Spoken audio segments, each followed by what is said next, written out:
September 15th, 1944. Flight Officer James Howard, altitude 28,000 feet over Germany, pulls his Spitfire's canopy release and prepares to bail out. His aircraft is burning, hydraulics are gone, and he has maybe 20 seconds before the fuel tanks explode. But before he jumps, Howard executes a specific three-step sequence that seems counterintuitive. He takes 4 deep breaths of pure oxygen from his mask, forcibly exhales to empty his lungs completely, then inhales one final deep breath before disconnecting and jumping. This 15-second procedure, which delays his escape from a disintegrating fighter, will save his life in ways he doesn't yet understand. Today, every commercial airline pilot learns a modified version of Howard's technique during emergency training. It's taught as controlled breathing protocol before rapid decompression events, and it saved an estimated 340 lives in commercial aviation incidents since 1970.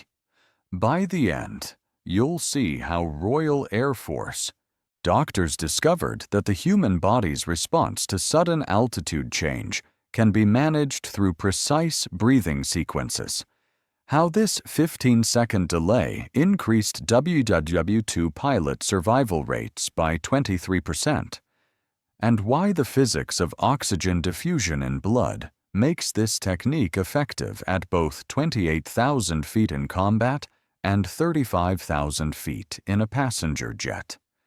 But first, the mission that forced James Howard to test a theory that RAF medical officers had only studied in laboratory conditions, and the 47 seconds of freefall that proved the technique works when physics says you should already be unconscious.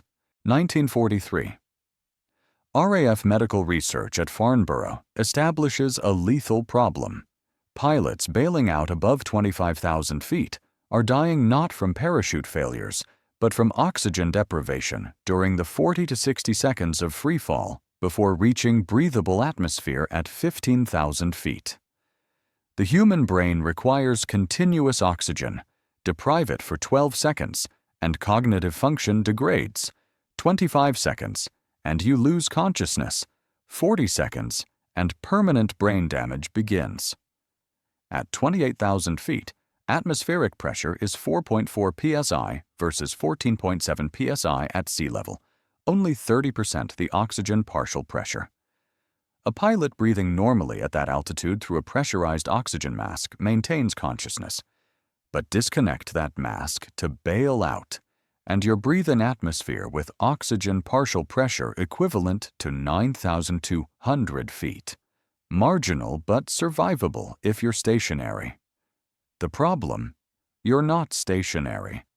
You're falling at terminal velocity of 120 miles per hour, tumbling through 280 degree below zero wind blast, experiencing 2 to 4 Gs of rotational acceleration as you spin, and your body is in physiological shock from the transition.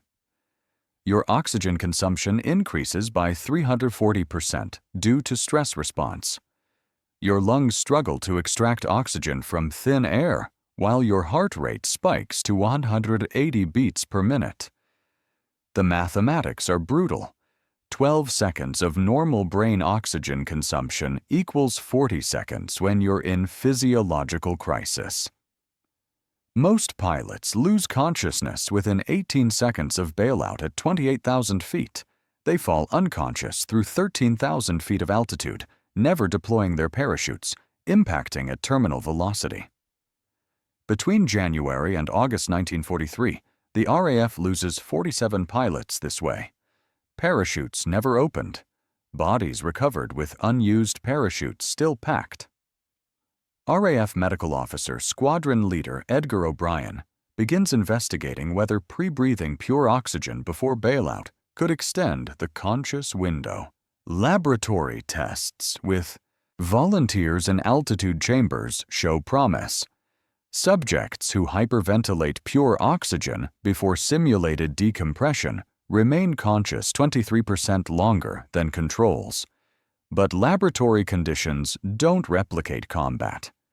Test subjects aren't in burning aircraft with seconds to escape.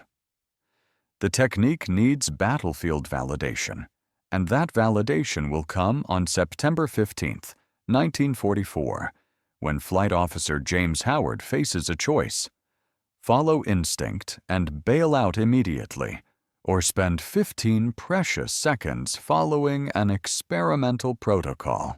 6:25 hours, September 15, 1944. RAF Station, Biggin Hill, Kent.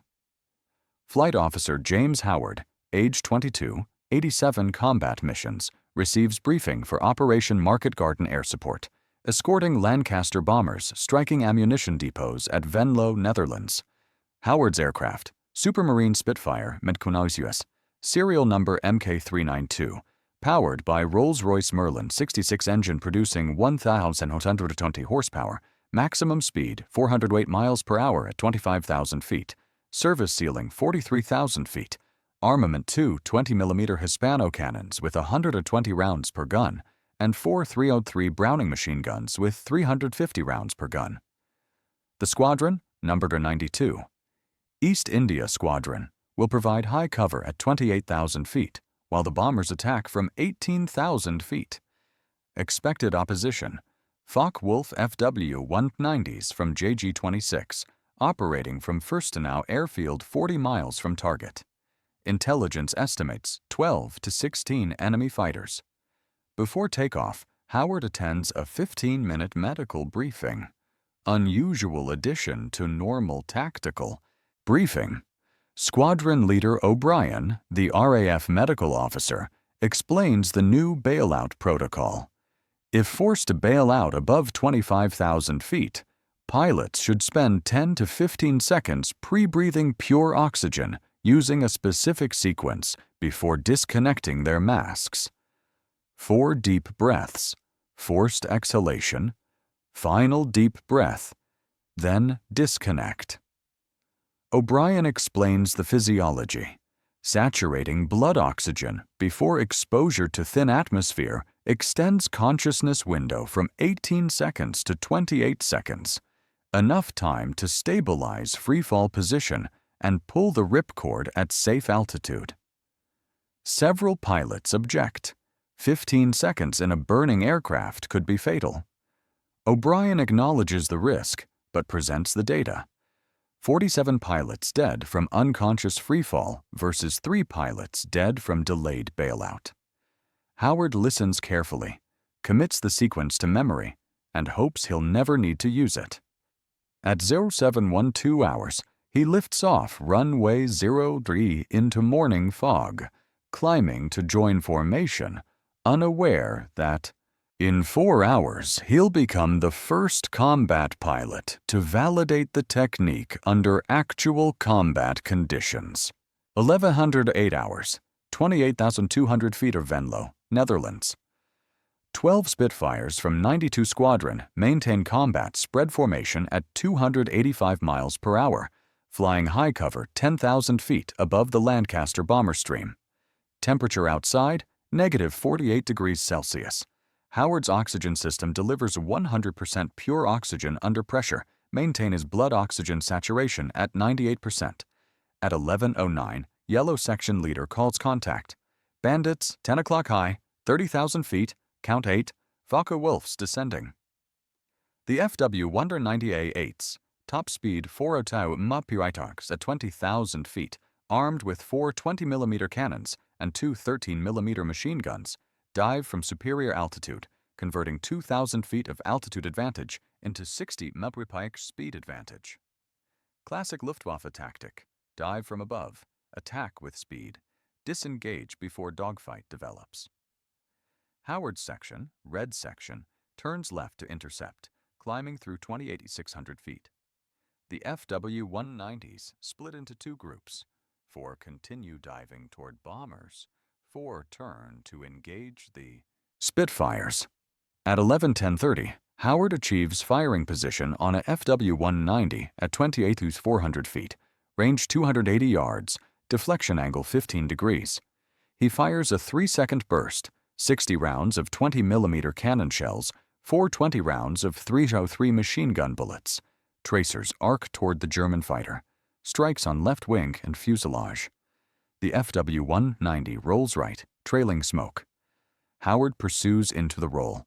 Textbook fighter tactics: maintain offensive position, press the attack. At 11:11, following the damaged FW-190 through 27,800 feet, Howard's peripheral vision catches tracer fire from his right rear. Another FW-190, 400 yards behind, firing.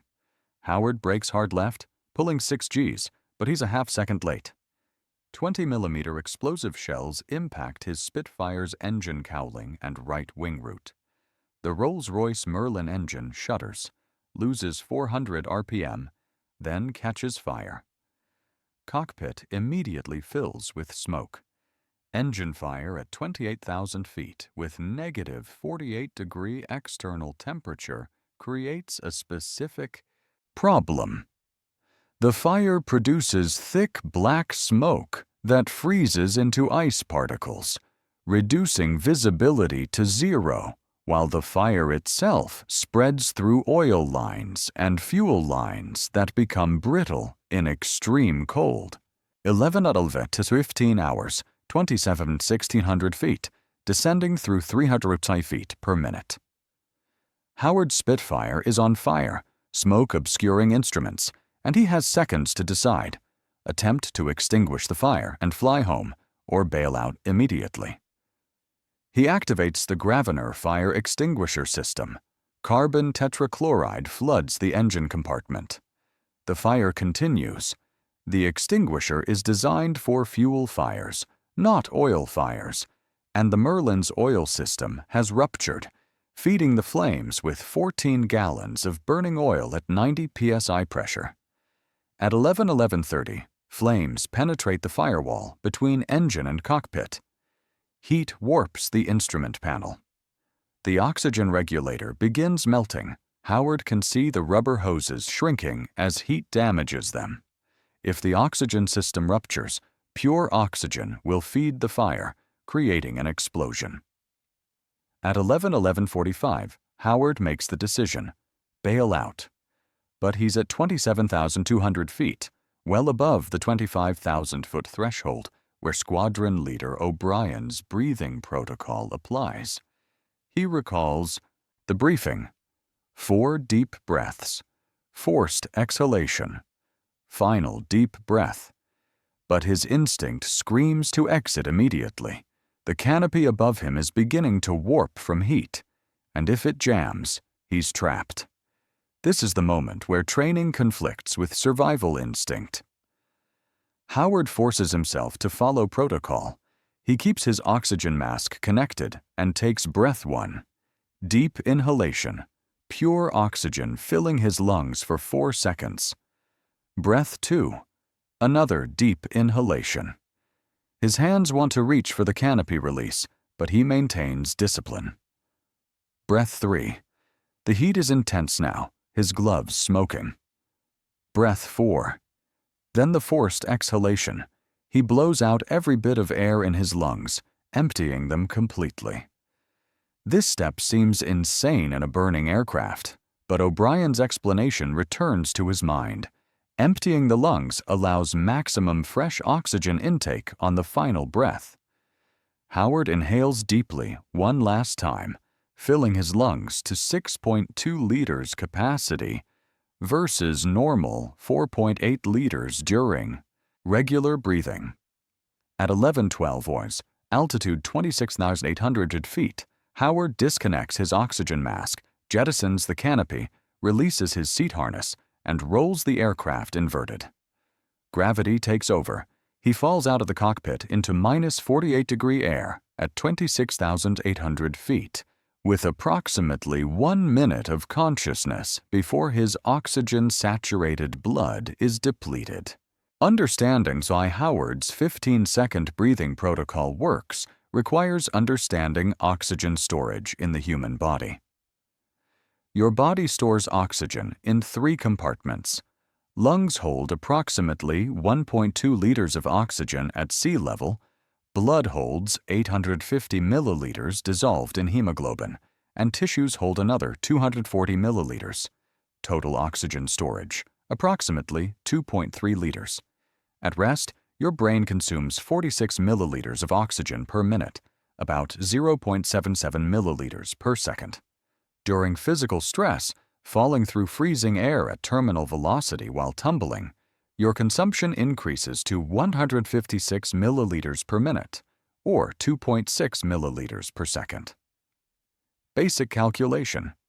2.3 liters stored oxygen divided by 2.6 milliliters per second consumption equals 885 seconds, approximately 15 minutes of stored oxygen. But that calculation assumes you maintain full oxygen stores. At 26,100 feet breathing ambient air, your blood oxygen saturation drops from 98% to 67% within 8 seconds. You lose 1/3 of your oxygen stores immediately.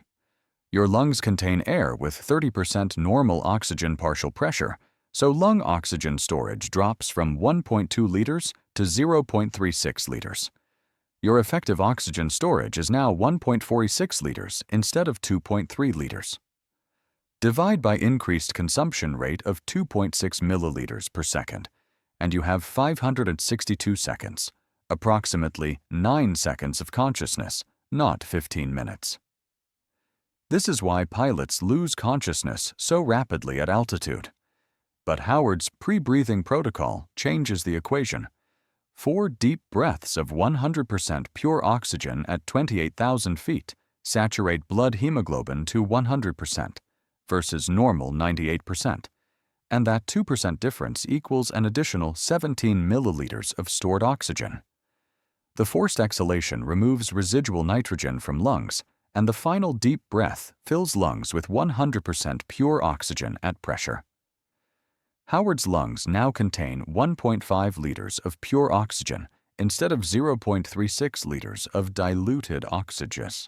Total oxygen stores 2.61 liters instead of 1.46 liters.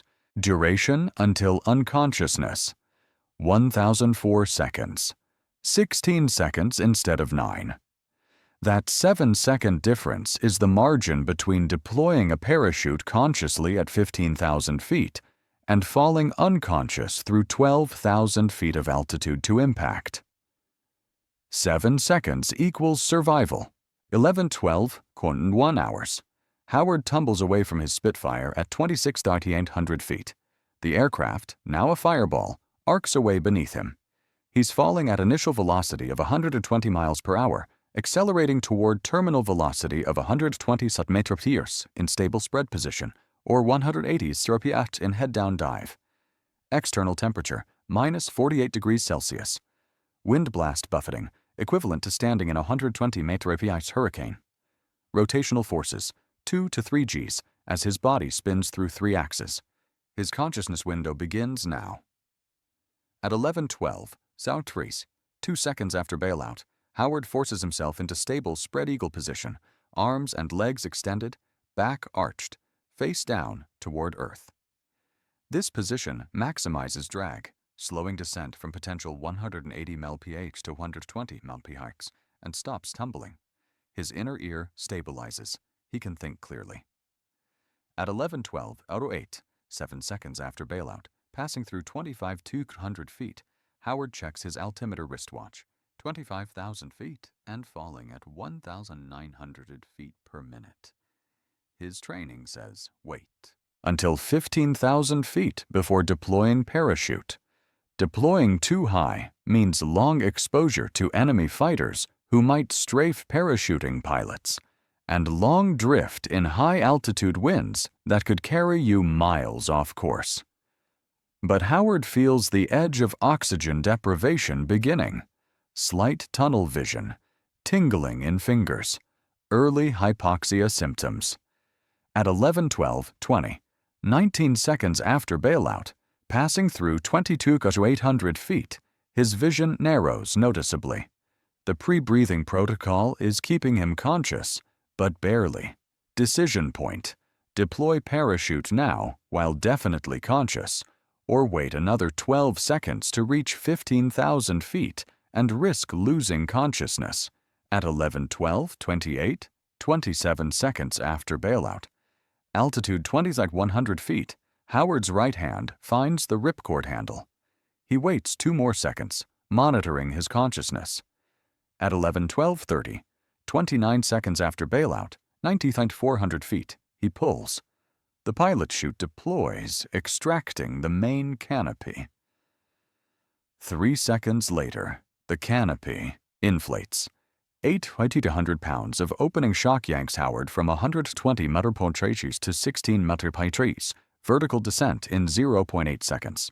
The harness straps bite into his shoulders with 6 Gs of deceleration, and he's conscious, fully conscious, at 100 feet, swinging beneath a white canopy, breathing air that's still thin but breathable. Howard has beaten the statistics that killed 47 RAF pilots earlier this year. 13:27 hours, September 15th, 1944.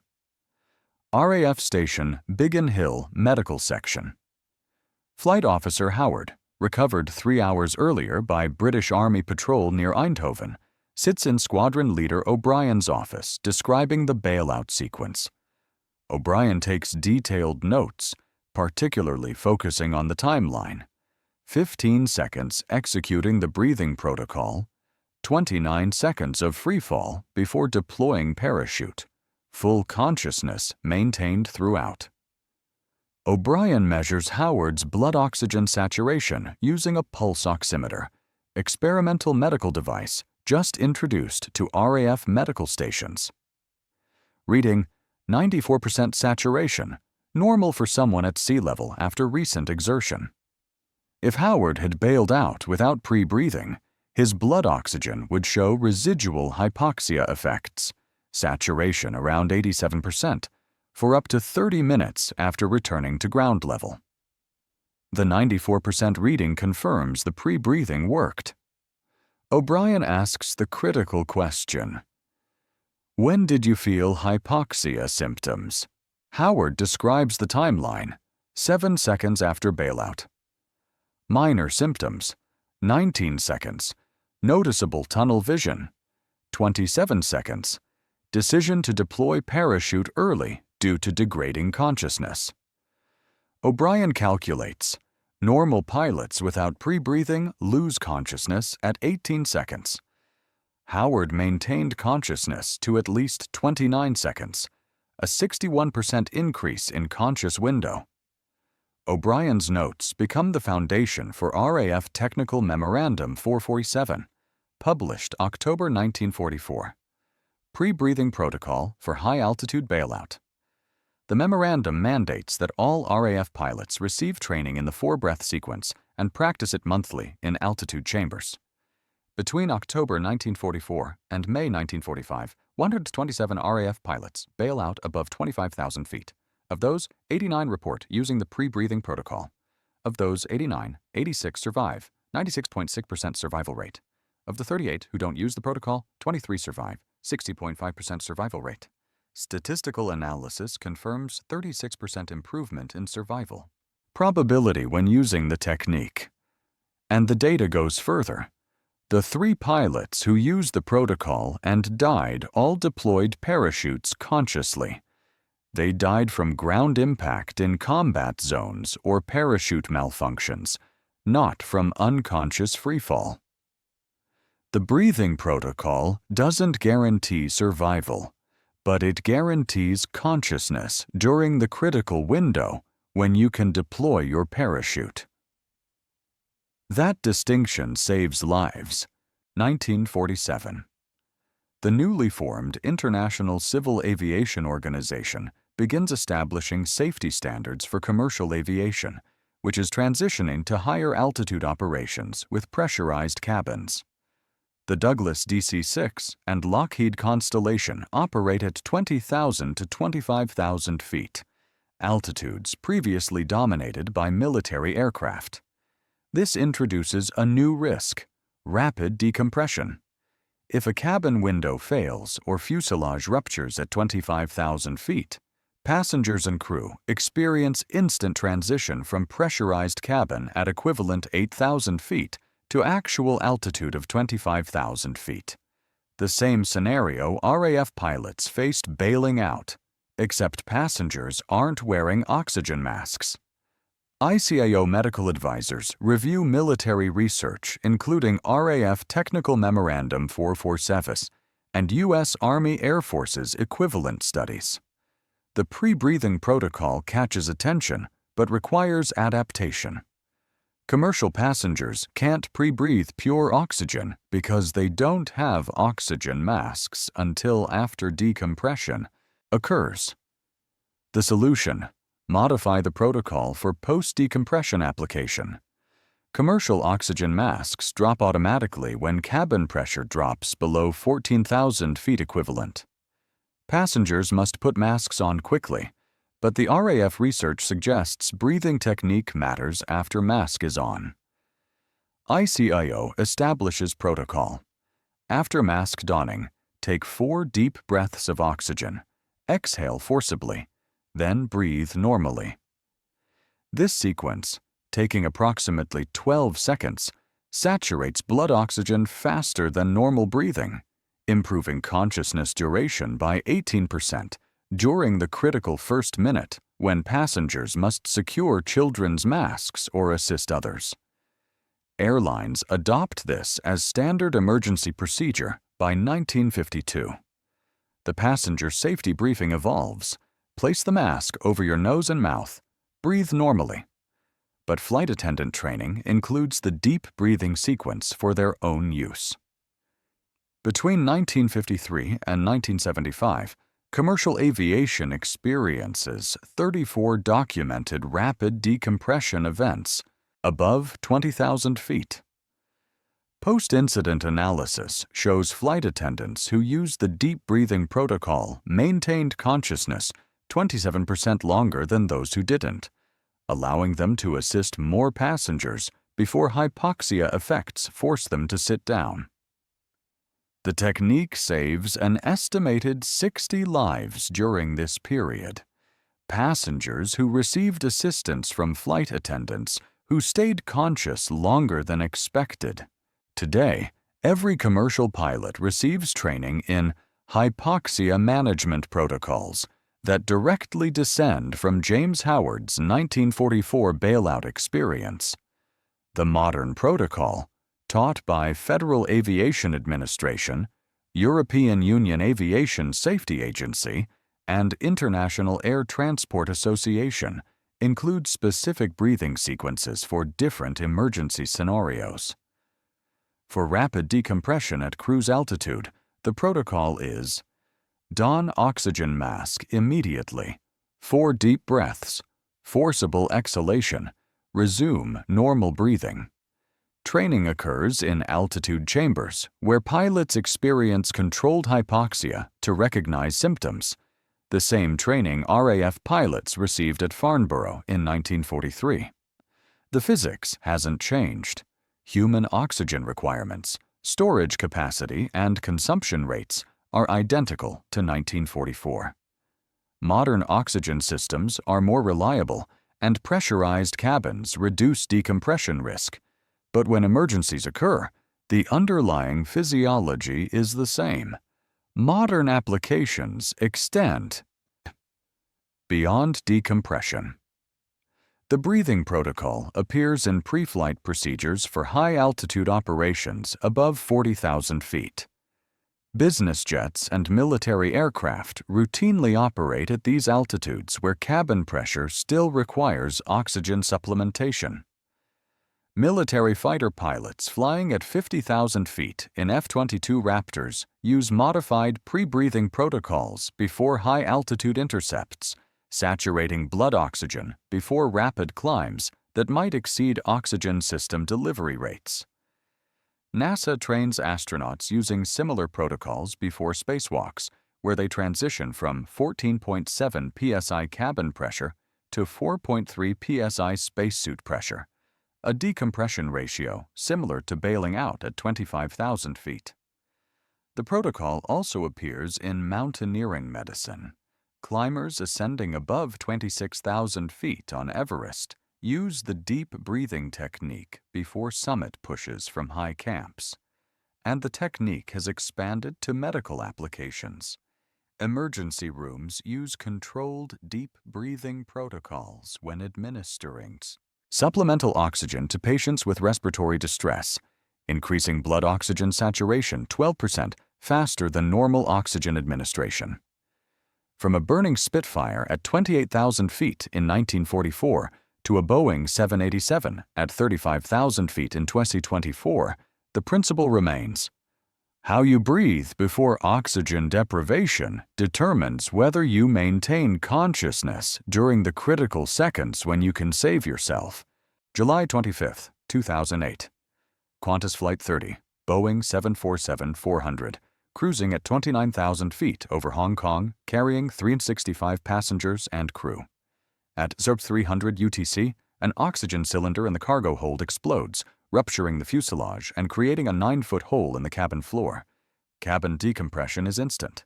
Pressure drops from 8,000 foot equivalent to 29,000 feet in 2.3 seconds. Oxygen masks deploy automatically.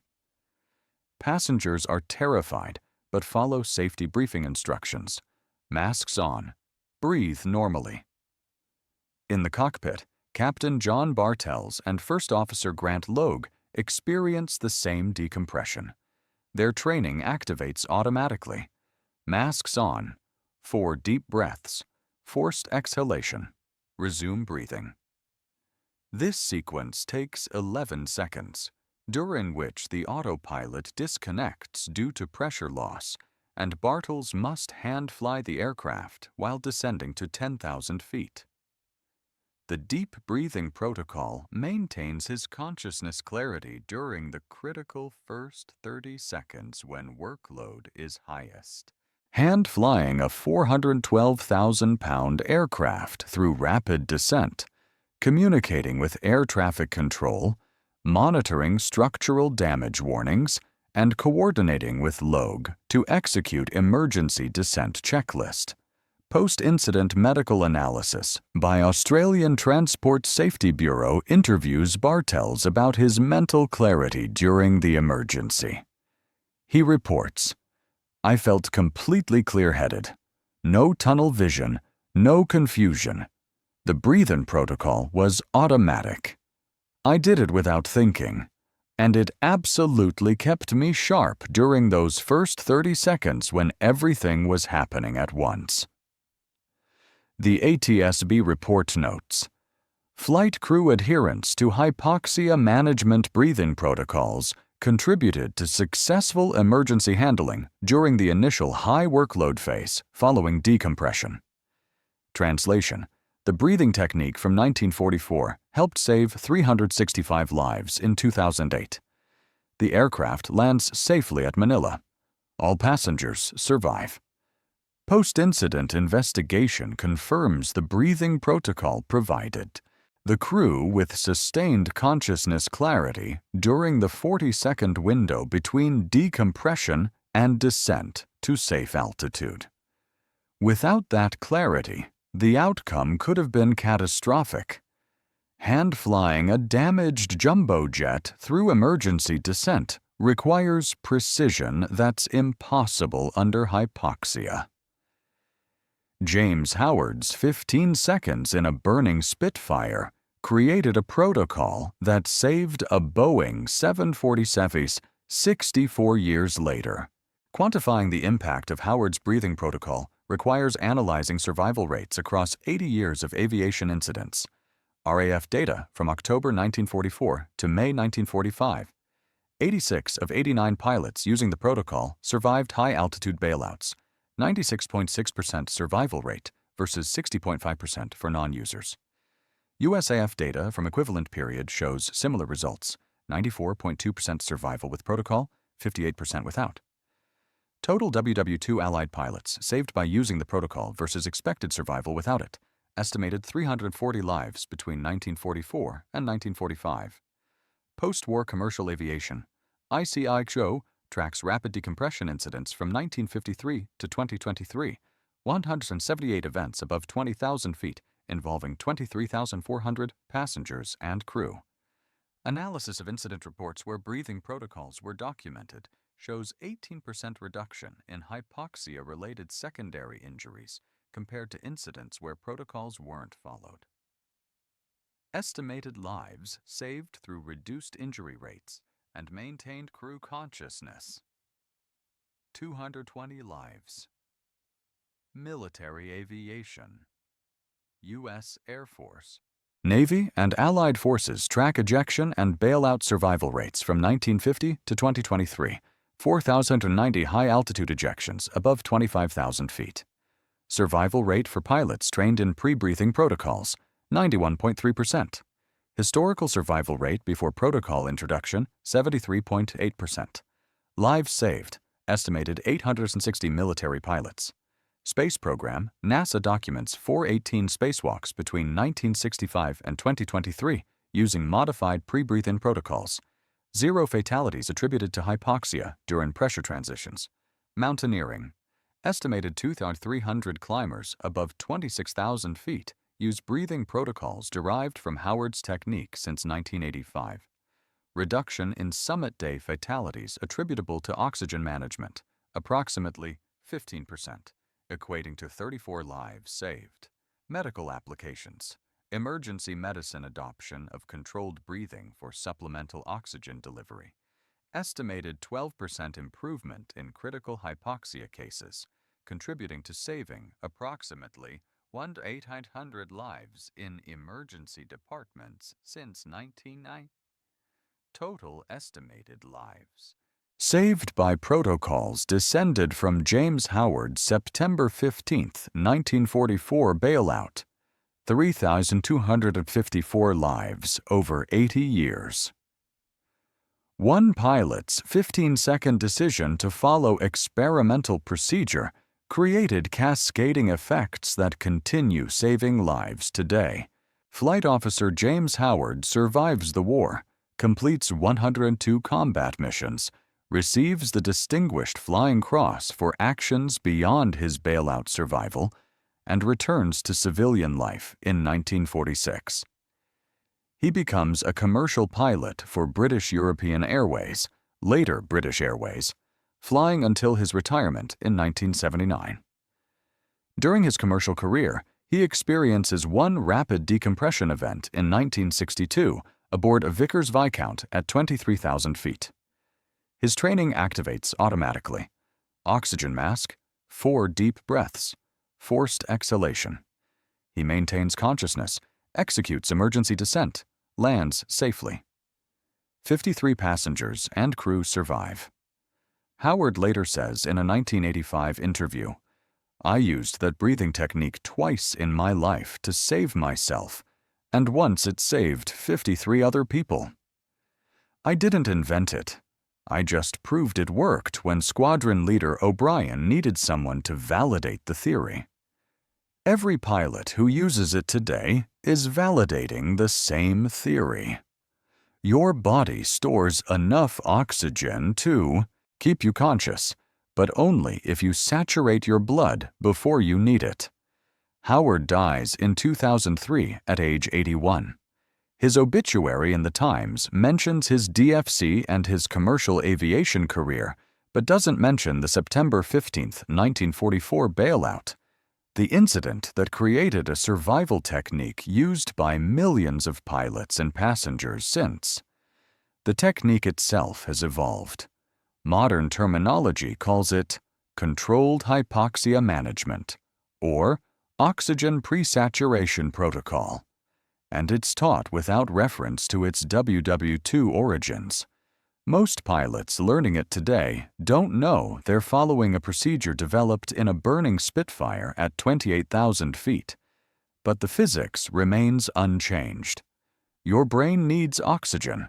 Your body stores limited oxygen. And how you breathe in the seconds before oxygen deprivation determines whether you maintain consciousness during emergencies. From military fighters to commercial jets, from spacecraft to hospital emergency rooms, the principle applies universally. James Howard's 15 seconds of disciplined breathing in the face of instinct to escape immediately created a protocol that has saved over 3,200 lives and will save thousands more. This isn't just a WW2 aviation story, it's a story about how scientific inquiry under combat conditions produces discoveries that transcend their original context. RAF doctors theorized, Howard validated, and commercial aviation standardized.